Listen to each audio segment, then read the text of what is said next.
thanks for braving the weather to get here this afternoon.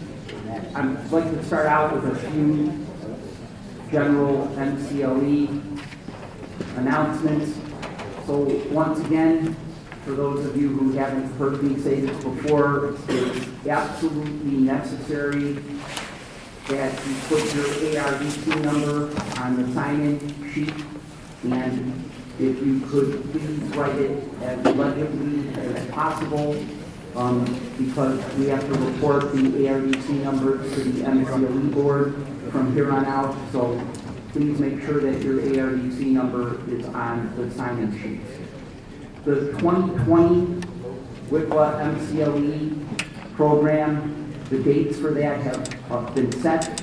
Generally speaking, we're going to be doing these programs here in this room on the last Thursday of the month, unless otherwise specified.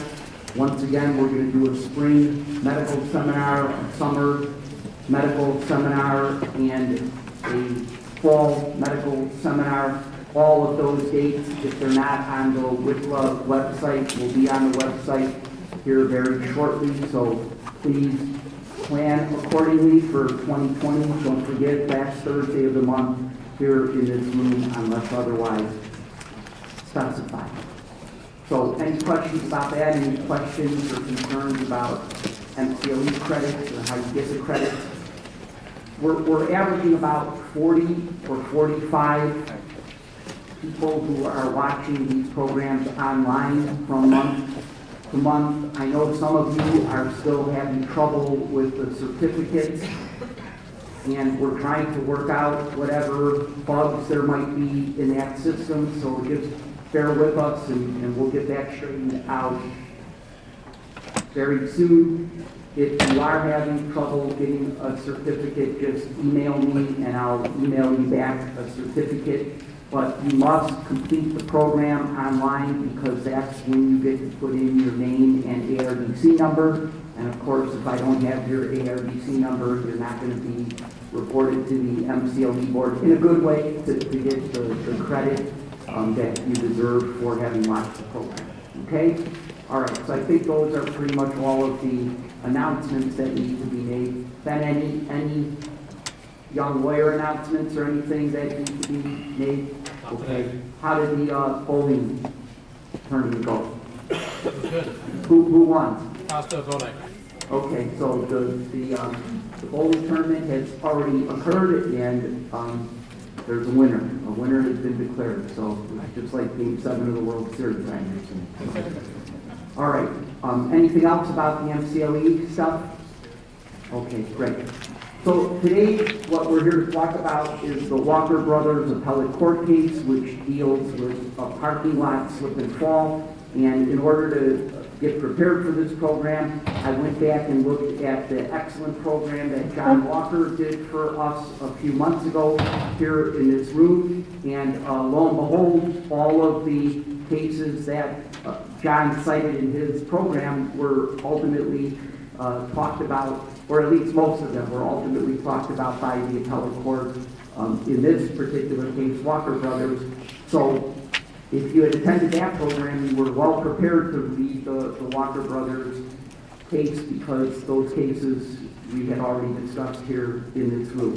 We're very fortunate this afternoon to have with us the lawyers who actually represented the parties in the case before the appellate court. So we have Adam Karchmar for the petitioner, and we have Glenn Blackburn for the respondent. And so the format of this program is that I'm going to kind of run through the case, the arbitrator's decision, the commission decision, the appellate court decision. Then I'm going to bring the lawyers up, and Adam's going to talk about the case from the petitioner's point of view for about 10 minutes or so, and then Glenn's going to do the same for the respondent. And after that, we're going to throw it open to questions for the lawyers from the audience, and that should take us through to the end of the program. All right, so that's what we intend to do, and we're going to try and stick to schedule if we can. So, most important thing, of course, is Happy Halloween from KISS, right? So, anybody who can name all 4 members of KISS or who will admit to having gone to a KISS concert gets an extra hour of MCLE credits. Anybody wants to do that? I didn't think so. All right, great. So, and by the way, there's no truth to the rumor that these are the 4 new arbitrators who are being appointed by the governor. Although it is true that these are the official costumes of Cullen, Haskins, Nicholson, and Shetty. Chuck won the KISS lottery again this year, so he gets to be Paul Stanley. All right, I lost, so I'm Peter Criss. All right, so that's the way it works in our life. All right, so happy Halloween from KISS, everybody.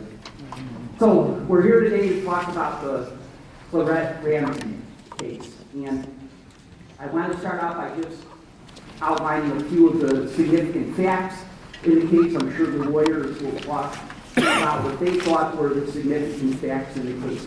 So some of you may already be aware of this Walker Brothers pancake restaurant facility, right? You've probably even been there on many occasions if you're anything like me, right? This is the one in Glenview on Waukegan Road, just north of Glenview Road.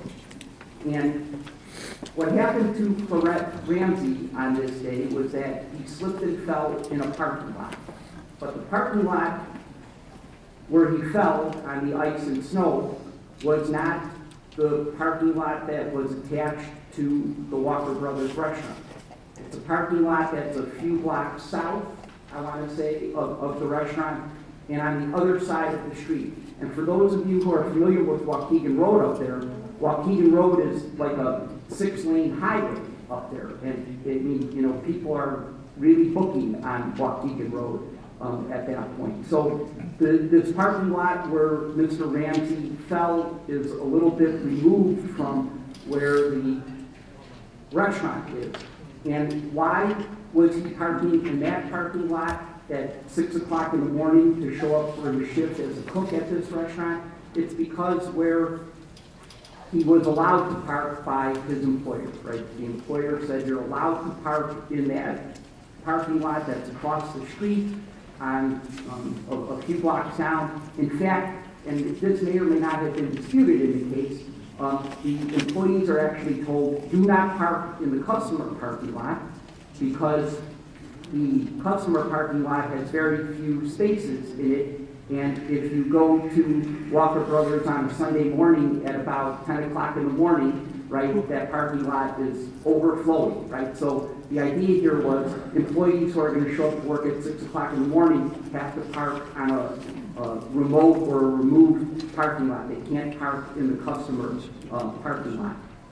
The parking lot that was being used as this kind of employee overflow parking lot was a parking lot for the Ace Hardware store, which is across the street, and like I said, a few blocks down from the Walker Brothers location. So there was some testimony by a co-worker of Mr. Ramsey, Mr. Solanas, stated that the employees were not allowed to park in the employer's parking lot because it was too small. The respondent's human resources manager testified in the case that the employer had no designated employee parking lot, but that there was some informal agreement with the Ace Hardware store for employees and maybe even some overflow customers to park in that lot. The owner of the Ace Hardware store also testified in the case that he had an informal agreement with Walker Brothers to allow this parking in the Ace parking lot. And the lawyers will probably talk a little bit more about what this informal agreement entailed, right? Liability coverage, you know, a certain limited number of spaces. Was there any payment, you know, for these overflow parking spaces? So generally speaking, those are what I consider to be the important factors in the case. I don't think that there's any dispute in the case that Clarette Ramsey slipped and fell on ice and snow in that parking lot, right? So, in my mind, this is an in the course of case, right? We're talking about in the course of, because the arising out of is the ice and snow, right? So we don't even get to that though unless Mr. Ramsey is in the course of. And the question is he in the course of his employment when he's in this ACE parking lot?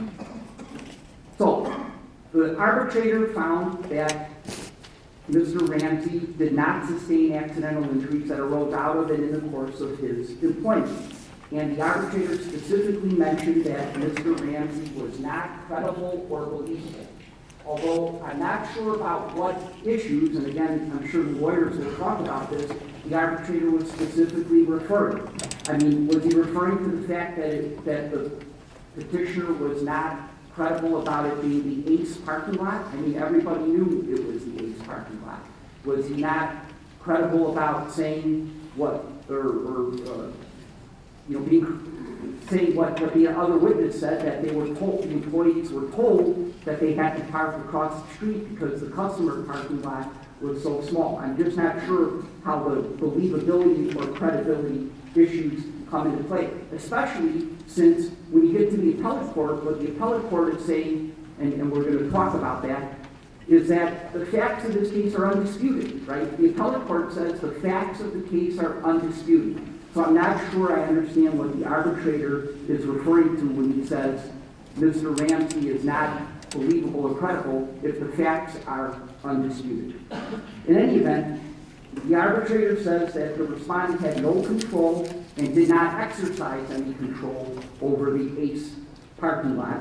The respondent didn't require the petitioner to park in the ACE parking lot, although again, I'm not sure that it was disputed that the employer required the employees to not park in the Walker Brothers parking lot.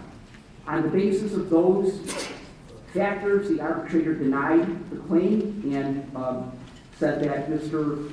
Ramsey was not entitled to workers' compensation benefit. As far as I can see from the arbitrator's decision, and you can see it there in your written materials, I don't think that there was any case law cited by the arbitrator for any of the propositions that he thought were significant. So the case goes to the commission, and the commission reverses the arbitrator's decision and finds that Mr. Ramsey is in fact entitled to workers' compensation benefits. And what the commission says is that there's this general premises rule, right? And the general premises rule is that when you're not on your employer's premises, commuting to or from work, not on your employer's premises, right, that it's not compensable, right? I think everybody would agree with the general premises rule, right? When you're not on your employer's premises, it's not compensable. But there is a exception to the general premises rule, and we're going to talk more about it, obviously, this afternoon, which is that if the employer provides the parking lot, the parking, then it's an exception to the general premises rule.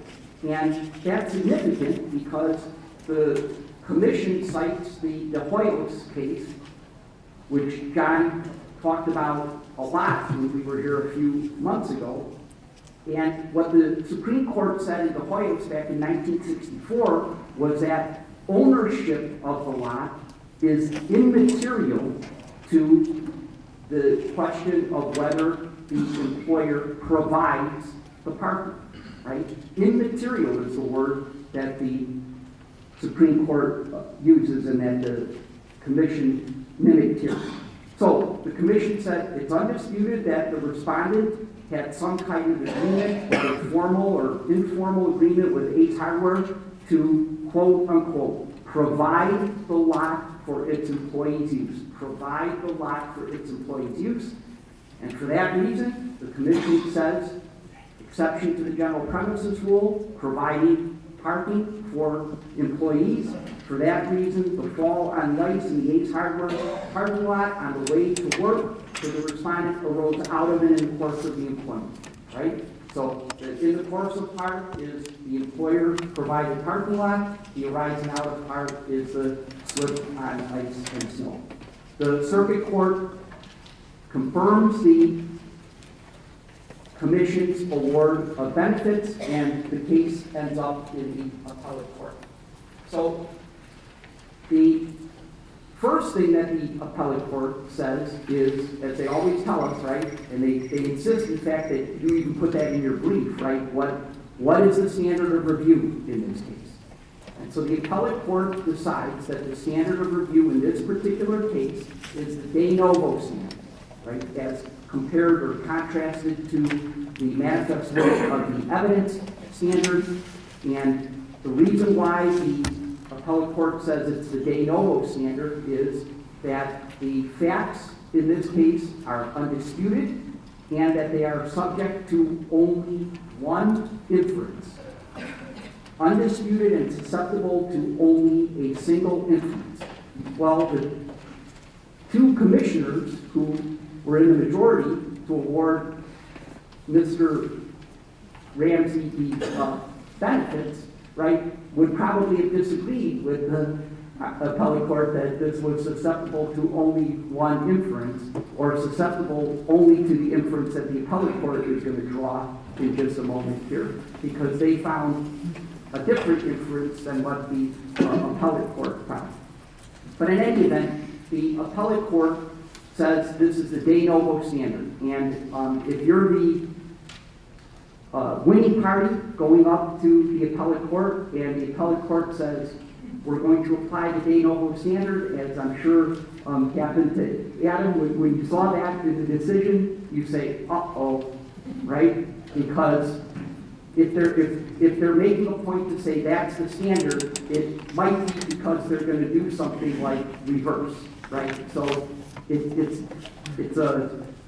a very scary moment when you open up your decision and you read that it's the de novo standard if you're the winner going in.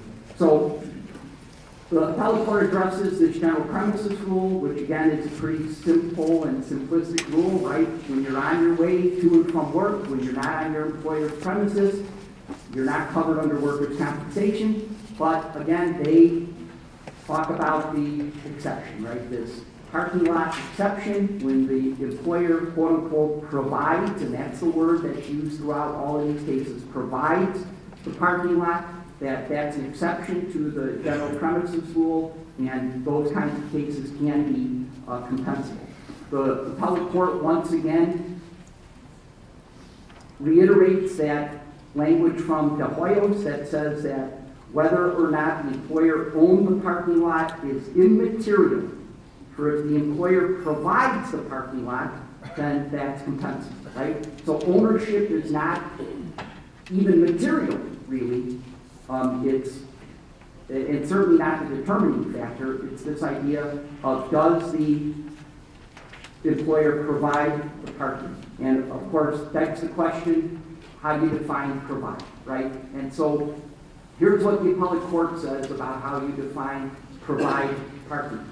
It says, look, De Hoyos was in 1964, but as soon thereafter, as 4 years later, the appellate court is already kind of trying to distinguish De Hoyos, and this is what the appellate court says about how the Supreme Court distinguishes Hoyos. It says that just 4 years later after De Hoyos, our Supreme Court stated, the decisive issue in parking lot cases usually is whether or not the lot is owned by the employer, although, again, you were just told that it's immaterial whether the lot was owned by the employer. So I guess what that means is that if the lot's owned by the employer, the inquiry is open, right? It's in the course of if the lot is owned by the employer, right? But even though they just said it was immaterial, they go on to say that if it's one of the decisive issue is whether or not that it's owned by the employer. Now, I hope that the lawyers can help me try and figure out what that means. Or controlled by the employer, or is on a route required by the employer. And they cite this case, Maxims of Illinois, which is another case that John talked about a few months ago. So the appellate court goes on to say that it's clear that we must determine. I'm not sure who they're referring to as we there. Are they referring to the commission must determine that? because usually the commission would be the entity that is determining the factual questions or drawing inferences, but they say we must determine whether the employer provided the parking lot, right? And then they go on to cite the 3 exceptions that we just talked about. But notice, please, that, and I don't know if this is significant or not, or just a typographical error, or what it is, but whereas Maxims of Illinois had these 3 different factors separated by the word or, right? The appellate court puts the word and in there. Okay? Again, I'm not sure it's significant, but, you know, as we talked about before, words have meaning, and maybe it is significant, maybe it isn't significant, but that's the fact of the matter. Maxims had or, and Walker Brothers says and. Undisputed that the employer did not own the Ace parking lot. Great. It's immaterial anyway, right? So what, right? There is evidence of record that the employer, there is no evidence of record that the employer controlled the parking lot in any way, right? So this idea of control the parking lot in any way. The evidence demonstrated that the Ace parking lot was not part of a route required. There's that 3rd element, right? Ownership, control, required route. That's not there either. So what the appellate court says is that the commission's decision awarding benefits in this case was erroneous as a matter of law, right? Not as a matter of fact, or not as a matter of manifest way of evidence. Erroneous as a matter of law. And we reverse the judgment of the circuit court confirming the commission's decision. Okay? So that's the Walker Brothers scenario and cases in a nutshell. I'm now going to bring up Adam Karchmark to talk about these factors from the petitioner's point of view, and then I'm going to give Glenn a chance to talk about it from the response point of view, and we're going to open up some questions. Okay?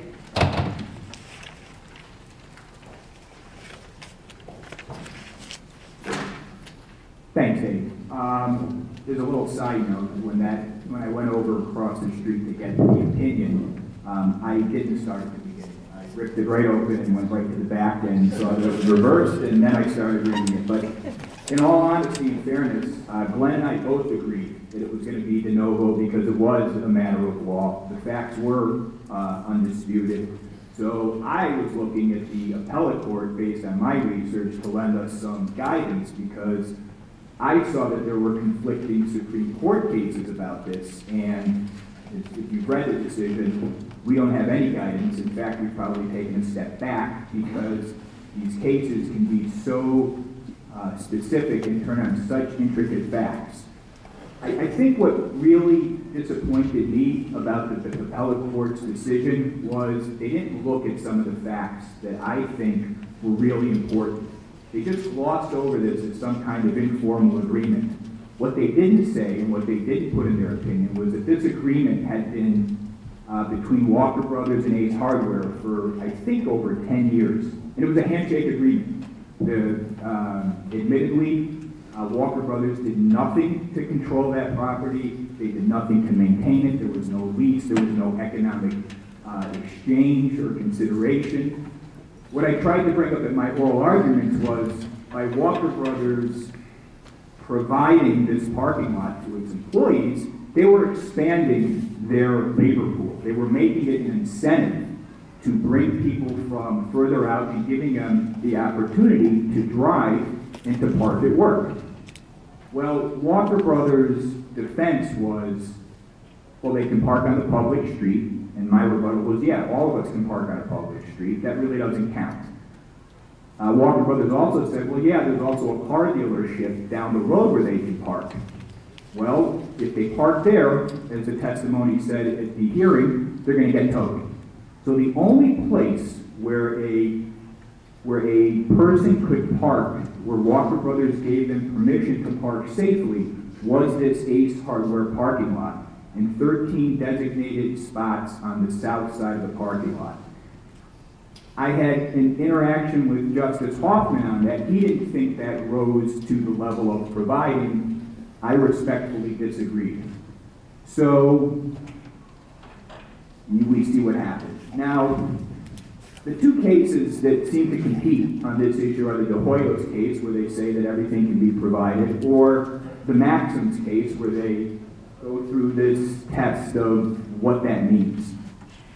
And when I was doing my research, I came upon this case, Souter, which is an appellate court case, which has 3 of the same justices on our panel, and I thought I really had a good argument. I brought it up to them in oral arguments, and I thought for sure, in our case, they were going to follow De Hoyos. What did the Souter case do? It followed De Hoyos. And then I read this, and they say, nope, we're going to follow Maxims. So it's puzzling to me how 3 of the same human beings can, on one side of their mouth, go to one Supreme Court case, but 5 years or 6 years later, no, we're going to go to the other Supreme Court case. And I thought this would have been a perfect opportunity to either bring this up to the Supreme Court and have them decide and tell us what provide is, or even have this panel further define what it is. I don't know where this is going. I really don't have any idea. That was my take on it. There were a couple of other... No, I think that's pretty much what I had to say about it, and what I found a little bit disheartening about this decision. I'm going to let Glenn talk right now, and then afterwards, like Dave said, we'll answer some of your questions.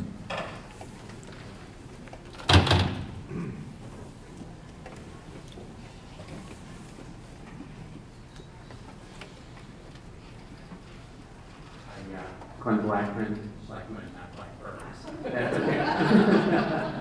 That's by far not the worst one I've gotten. So I wanted to talk briefly about the De Hoyos case in particular. This is something that I argued at the appellate court, is that the De Hoyos case, the court of De Hoyos, was not actually presented with a situation in which the employer providing the lot was at issue, actually. So there was no dispute, at least from my reading of the case, that the employer in De Hoyos provided the lot for use by its employees, and therefore ownership being immaterial. And as a side note, I don't understand how ownership is not material to this issue.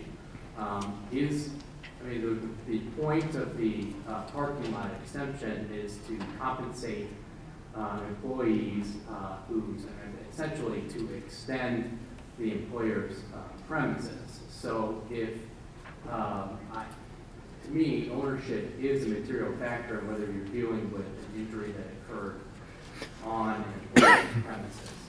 Now, Dave discussed that immediately following De Hoyos, the Supreme Court and the appellate court began walking back the decision in De Hoyos. It was never an exact rule. The court used usually the factors are usually this ownership, maintenance, control, route required by the employer. I guess this would be the first case where they codified the rule.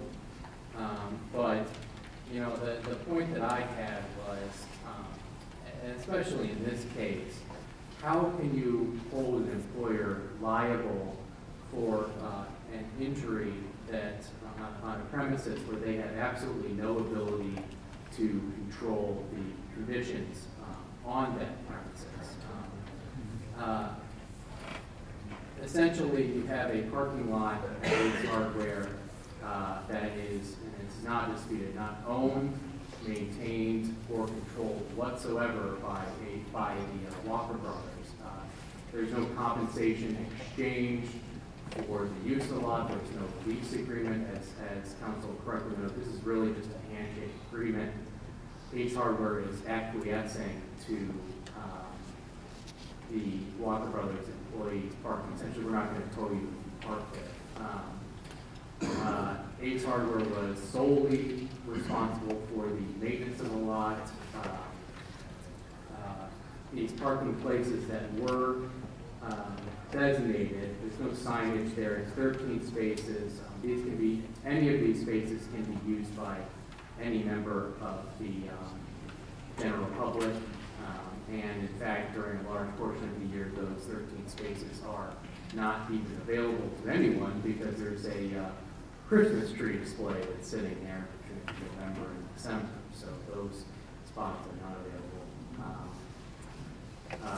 The other issue, I guess, is what we maintain is that, well, yeah, it's okay, Ace Hardware was available to employees to use, but so were half a dozen other locations, including the streets, and I believe Mr. Solanas himself testified specifically that he generally just parked on the street.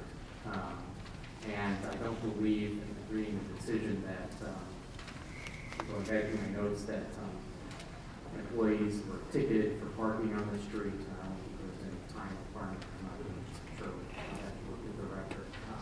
And really our position is that, well, in the Hoyos case, that the provided issue wasn't at issue in the case. And in this case here,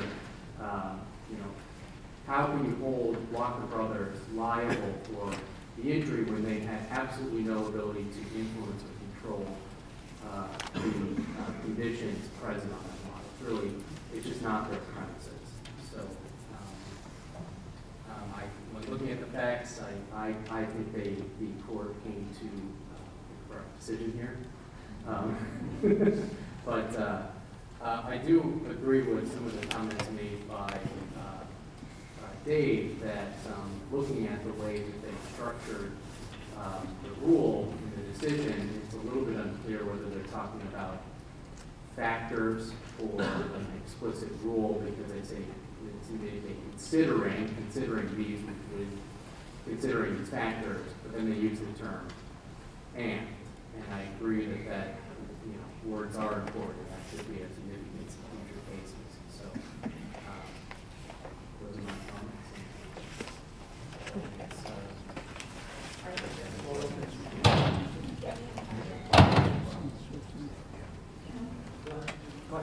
You say you don't understand how a Walker Brothers could be held liable because they didn't control. There's nothing they could have done. Aren't you actually arguing fault, negligence, and most of the time it's not a fault-based liability? I guess, but I guess the ability to communicate and control is whether, what I'm arguing is in order for this to be their premises so that, the parking lot exception would apply, they have to be able to exercise some bit of control over the lot itself, is my point. Does that answer your question? Well, it answers the question. It doesn't address the issue of workers' comp isn't whose fault it was. Workers' comp is, was he exposed to a risk and was he enforced to employment? And fault isn't part of that equation. If we're talking about, if you're talking specifically about the conditions on the lot, there's no dispute in this case that there was snow and ice there. We're really talking about the arising out of question rather than the enforcement issue. What do you, well, no, I don't think I know what Glenn's trying to say. And maybe liability isn't the best word. Maybe it's compensability. We all know, practicing in this area of law, that fault is an issue. But I think what Glenn's argument is that how can we hold an entity responsible to pay benefits for something that they have, what he says, no control over whatsoever? How do they expose their employee to a situation by saying this is the place where you can legitimately park and go and park there? And that seems to me to be, if there's a condition on that place where they say you can go and park there and they're encouraged to go and park there, that's sufficient degree of principally requirements of the course of employment. One would think so.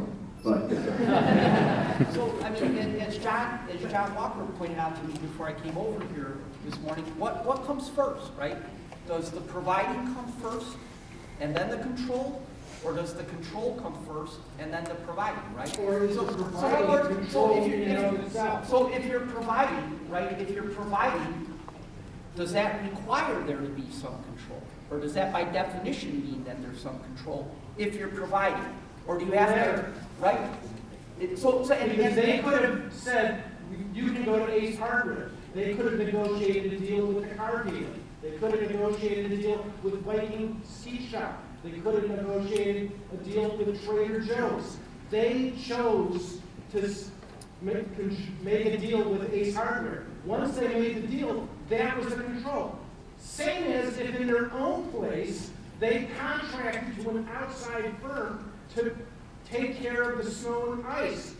They can't argue, well, we don't control it, it's their parking lot. So the reality is, they provided that space for their employees. And that area of Waukegan Road, if anybody's ever been at Walker Brothers, you know there is no place to park. If you're going to Walker Brothers, if you don't park in Walker Brothers lot, you choose, do I park somewhere else and risk getting towed? Or like the time when I went to Viking Ski Shop, which only has like 6 spots, and after a half hour, I finally found a place on the street. Walker Brothers doesn't want this guy showing up a half hour late. The control is there. To say the least, it was a naive decision. My client appreciates your comments. And I disagree. There was no deal made, there was no consideration made for a deal between Ace and Walker Brothers. Ace provided a lot for the employees, not Walker Brothers. And Adam, you said it like there was parking on the public parking, but you didn't matter if anyone could park there. But I don't understand that if they could park in the public street, wouldn't that matter? They could park there if they wanted to. No, my point was, you can take any job in the world. The public street is always available. It's equally available to everybody. But in this case, my argument was Walker Brothers told its employees, you can park there. You have permission to go there.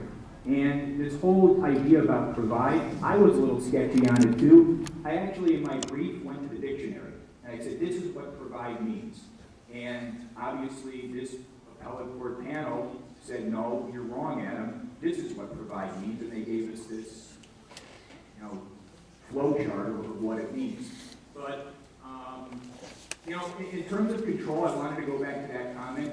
There was a slight bit of control that was exercised upon the Walker Brothers employees, to the extent that they only had 13 spots that they could park in. That wasn't an open parking lot where they could park anywhere. There were designated spots that if they were available, as an employee of Walker Brothers, you could park there. So there was a slight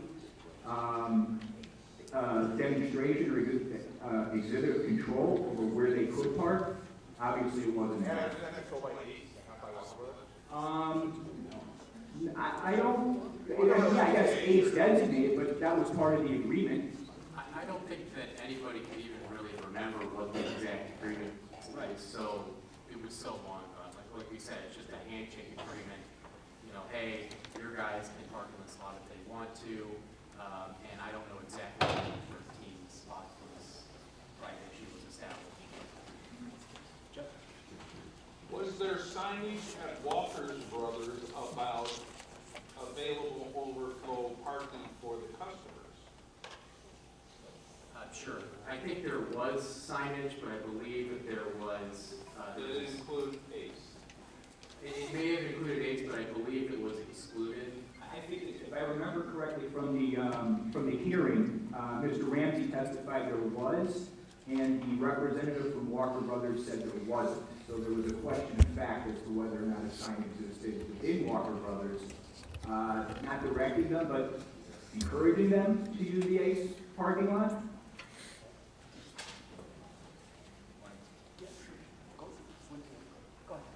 Contrary to the statement that there is no factual issue, when you have a situation where they had a written agreement, maybe just simply says, yes, you guys can park here. And the compensation is, well, we come in and get some pancakes,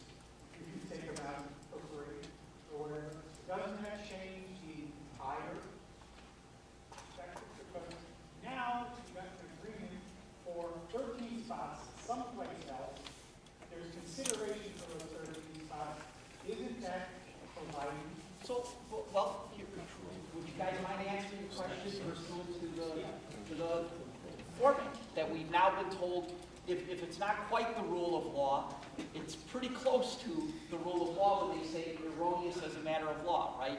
So let's analyze it pursuant to those three factors. I suppose it might be a different situation. Written agreement with specific delineations as to what the terms are be for the use of the spaces and maybe some consideration exchange potentially, although I would argue that paying in pancakes is not the same as paying for a certain amount, say under like a lease agreement for use of a lot of things. So where would this fit? Control? Would this fit under control? Would you have to analyze Larry's hypothetical under the control part of this? Yeah, I don't think it changes. I don't think it changes. I think there has to be some exchange of currency, some exchange of responsibility that the employer and the person or the entity whose parking lot it is, there has to be some exchange. Now, I disagree with that, but according to this decision, I don't think that the payment, the hypothetical that you gave, I think this decision comes out the same. Go ahead. Yeah, so I have something to say. You said that there's really no rule now. It seems to me that the appellate court has come up with a very strict rule. They've got the three factors and they've got the and in the sentence. And it seems to me that if you're parking off premises, unless we have all three factors, I think that's my understanding of what the appellate court said. I think that the rule it seems to me to be more restrictive than definitely more restrictive than the previous rules that were discussed in various cases from the Supreme Court. What I'm saying, if you look at the appellate court decisions on this issue, there's really, one case is only 6 years old, the Cedar case, and they go on a whole rant of how great that case is because it fits into the Hoyos. Well, here we are 6 years later, and I'm up there arguing and telling this panel, you decided this 6 years ago. No, we did, but we're gonna look at it through the lens of maxims now. So where's the direction? I mean, if we're gonna take this, then somebody above the appellate court has to determine what if these laws are in conflict, which one is going to prevail. Did you file for the Supreme Court review? I sure did. And I think it was rejected before I even hit the send button.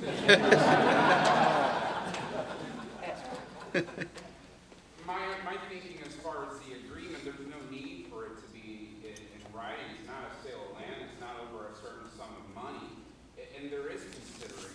Without some sort of agreement, the employees are free to park anywhere they want to. They're going to be overflowing potentially the A's parking lot. And I suspect it was happening at some point within that 10-year window. And it's a clear benefit to Walker Brothers to get the benefit of their employees on time, as we were just saying, without the risk of having to crosswalk Egan Road or park somewhere where they can get hit by a car right on that busy street. And the fact that they're excluding those 13 spots from a parking lot that potentially holds less than 50 spots and directing their employees to park exclusively in those 13 spots, that's their control. Right. Mr. White gets It doesn't have to be for money consideration. The fact that they're limiting these potential people from literally coming over across the lot, right, without any kind of agreement, they can park in the front row of Ace as far as they want, and Ace is then burdened to have to call a tow truck company and start pulling these employees out. Well, That zeroes that issue right out. That's the consideration. I would disagree that there was consideration exchange, because what we're talking about there seems to me to be kind of speculating what's going on. There was no testimony about what benefits this hardware, and I got from this, I don't know if there was any testimony that had a benefit from this, but Do you think it changes it if they did? I mean, do you think it changes it if Walker Brothers, under this unwritten agreement, paid Ace Hardware $100 a month to provide these parking spaces? Do you think that changes this? I think an exchange of compensation would make a difference, absolutely. Because it's exercise of control? No, I would agree with Glenn on that. I think it would. I think the compensation would change this decision because there is control over the union.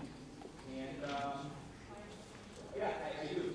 I do think it will change. Okay, so if the employer is somehow paying for parking spaces, even if it doesn't own those parking spaces, and even if it's not on the required route, right? Sure. Do you lawyers think that that's sufficient control? You're not required to, yeah. Maybe I'm going to ask Glenn not to ask, but what about you, Dan? What do you think? Well, I don't know. It's the requirement, that third one, that the parking lot was required by the employer. Well, in this case, I don't know. I don't know if I can answer that, Dave, because I don't know if there was that consideration, what Walker Brothers would be telling their employees. I know if Walker Brothers said to their employees, listen, we're paying $100 a month for these parking spots. You guys better use them. Well, that obviously exerts a lot more control of rather than, hey, we're paying $100 for these, but those spots are over there if you want them. So I don't know if I can answer that without some more facts. So, go ahead.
Yeah, I mean, if their agreement got to the point where Walker Brothers was actually maintaining those spots, I don't even think Glenn would have brought it up.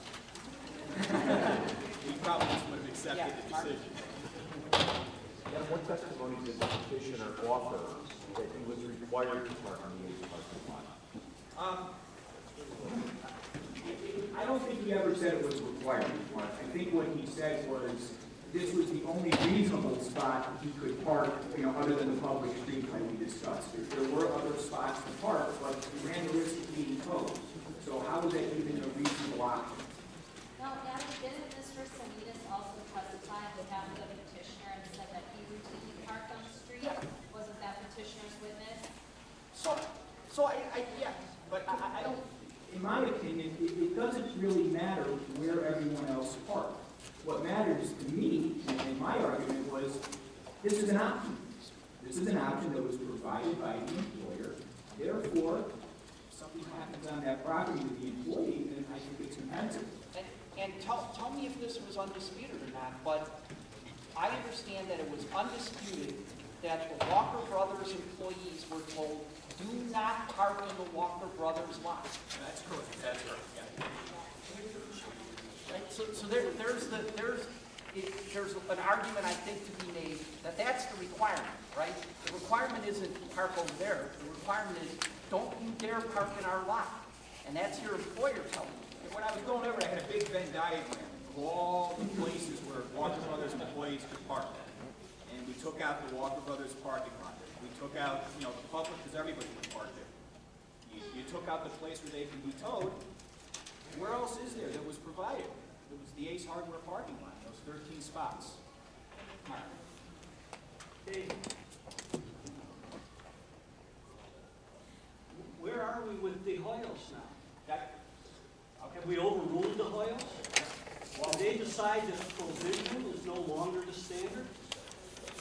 Is this an end around provision?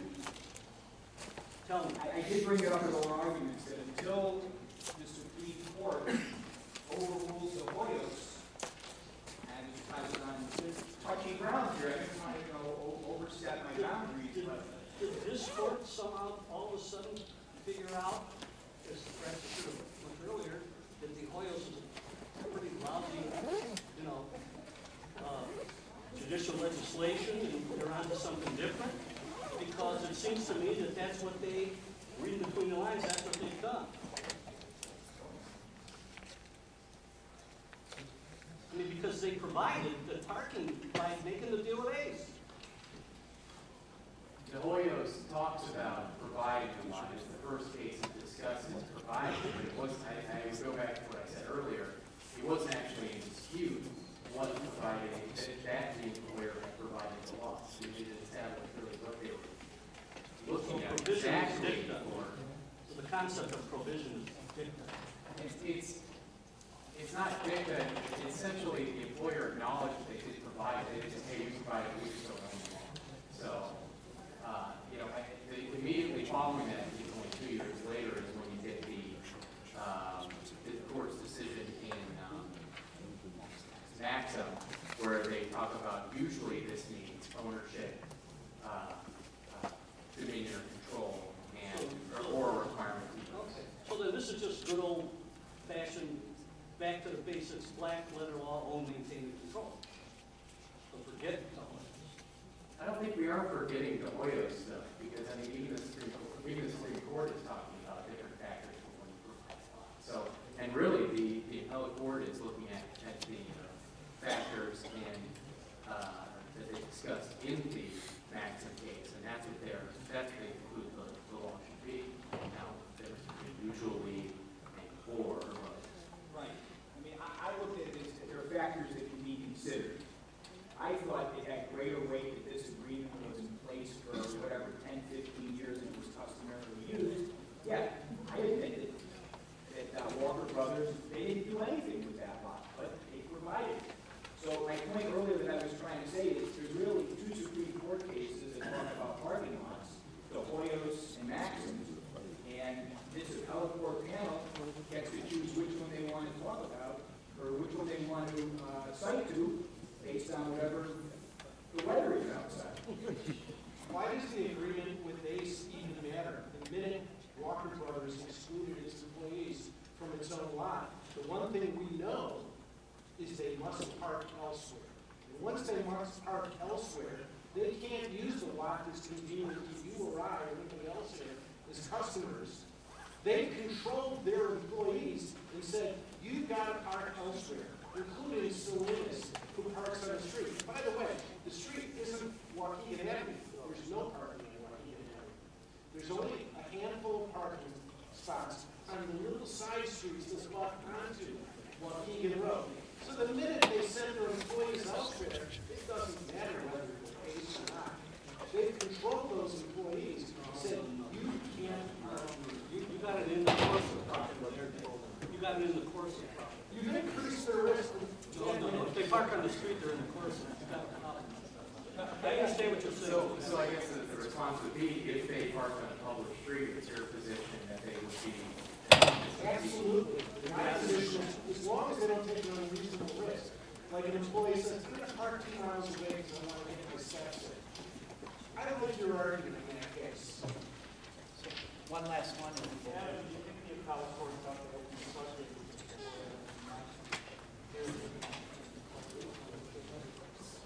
Unfortunately, yes. That was the temperature of the panel we were arguing. But the question was, I misstated.